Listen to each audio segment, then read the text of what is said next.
We've all had to pivot during the pandemic, but one of the industries that's been hardest hit and has really had to reinvent itself is commercial real estate. We'll be talking about that next with a thought leader on the Jeff Crilley Show.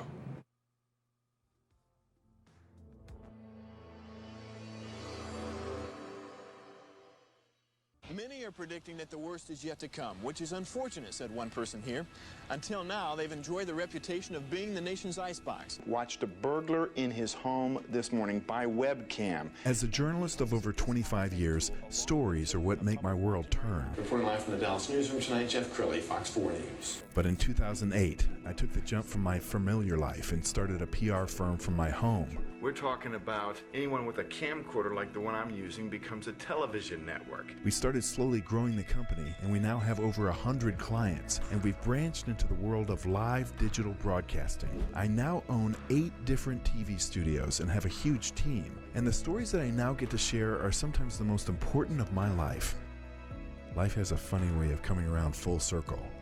This is the Jeff Crilley Show. So the pandemic has been challenging for all of us, but let's talk about commercial real estate. Think about that. Put yourself in the shoes of the office building who now has a lot of tenants working from home. It's challenging, but here to sort this out, Greg Gordon. He is the CEO and founder of Gordon Highlander. Thank you for coming on the show. My pleasure. Thank you. Well, you were explaining to me off camera that there are really many different facets of the market. And it's not just office buildings. You have manufacturing. Talk about that. Yeah, so my simplified way of explaining the different pillars in commercial real estate are office, industrial, retail, multifamily. And we all kind of understand, I think it's pretty obvious how retail's been hurt. There's a lot of questions about office and the state of the future office. I think it's a little early to kind of make the call. But the good news in the commercial real estate world is an industrial. And talk to me about that. Why is that growing? Yeah, so my little funny anecdote is the toilet paper event. You know, everybody understands what happened when the shortage of toilet paper hit. And it was confusing. You'd rush to the grocery store, you'd hear that the truck was coming or wasn't, and people were in a panic trying to get their hands on toilet paper, paper towels. And so there was a massive supply chain interruption. And it's just fascinating if you go back into the supply chain and you think about how manufacturing was working. Inventory used to be a bad word. Yes. It was all just-in-time manufacturing. And now the people that have the inventory are contemplating keeping a 1% to 3% supply around so there won't be any supply chain interruption. And that equates to millions of square foot of industrial building that needs to be built just to combat the supply chain issues. Well, your projects are amazing. We're going to show a clip from your website. Just kind of walk us through this. I mean, you're in so many different areas. What do you think about when it comes to a client? I mean, how does the process begin? Wow, big, broad question. I will tell you real quickly, with the pictures and the stuff that we have on our website, it's a strange confession, but I think that the best pictures never make it on there. They're the ones that are the hardest to take. And I love your intro and what you were talking about with storytelling. Mm-hmm. I think storytelling is the language of the heart. And so it all starts with the client. And you sit down with the client for the first time. I mean, do they have their own set of ideas, or are they coming to you for advice? We talked about this off camera too, just about how many clients there actually are. So the one thing that becomes really clear is that we're servants. We're there to serve other people. And the client takes on many forms. They could be the developer, they could be the landlord, they could be the end user. And so one of the things that makes our job so interesting is we have to gather all these inputs from all these different clients on meeting and beating expectations. But we say people come first, period. And so just really trying to put the emphasis on differentiating ourselves by the way we serve our clients. And tell me the difference between you and other companies. That is hard to prove. I think that we're not designed really to testify about ourselves. It's our clients' testimonies that matter. But I can tell you that I can see the hearts and minds of all the people that work at Gordon Highlander. I know their families, and we're a band of brothers and sisters is what we like to say. And so in a way, the way we care for each other, I think becomes a reflection with how we care for our client. Tell us about the name of the company. Oh, Gordon Highlander. Wow, what a great story.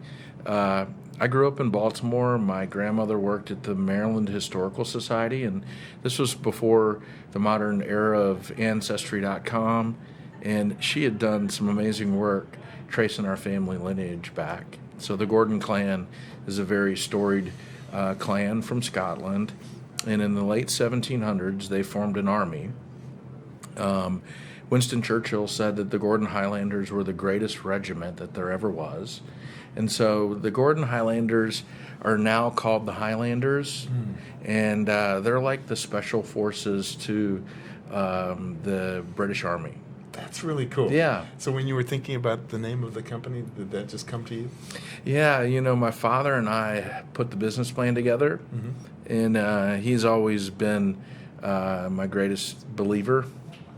And when companies are contemplating a brand and all the things that go into it, we just saw the family crest and all the things that already came with our name. And so we were bold about putting our name on the business. And when I was a kid, I thought that I had an army in my family. I love that. And since you mentioned your dad, we have a little clip that we found off of Facebook. We want to roll that now. Awesome. Got this genetic disorder from my dad. It's kind of funny. It's just been modeled for me. It's like every time I try to speak from the heart, it comes out of my eyes. But you guys, I will tell you on a lighthearted note, my dad is the funniest guy I've ever met. I have laughed more with my dad than any human being. It's so cool. Look, the tears, here they come. How long are we into this? 10 minutes? Oh, but I love you, Dad. Happy Father's Day. Thank you for believing in me and showing me what that looks like.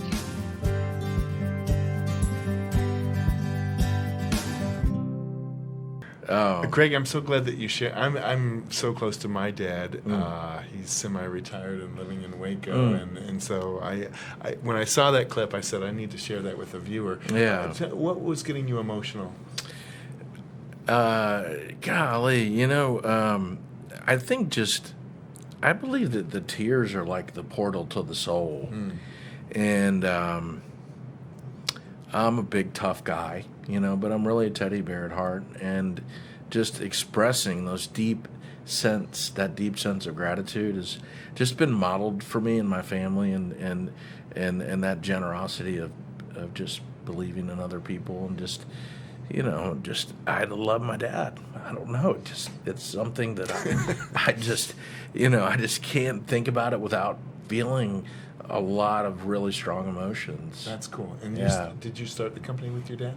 So my dad and I wrote the business plan together. Okay. And, the one thing that my dad did for me that I think is a big part of our story is he had a spotless reputation in the marketplace. He wasn't a general contractor. He was a developer and worked for Trammell Crow Company.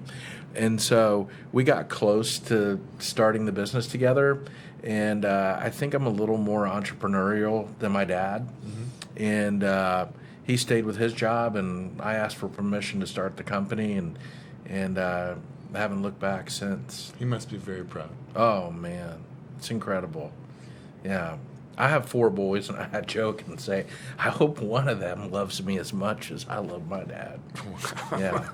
Oh, my God. Or maybe all of them, Greg, I might need to end this segment before I'm in tears. You were such a great guy. Thank you for being on the show. We're going to put your website up so people can get in touch. GordonHighlander.com is the website with tears in my eyes. I am saying thank you so much for coming on the show. You're Appreciate awesome. you. You bet. are too. You bet. Thank you. That's it for now. Okay. We'll see you next time.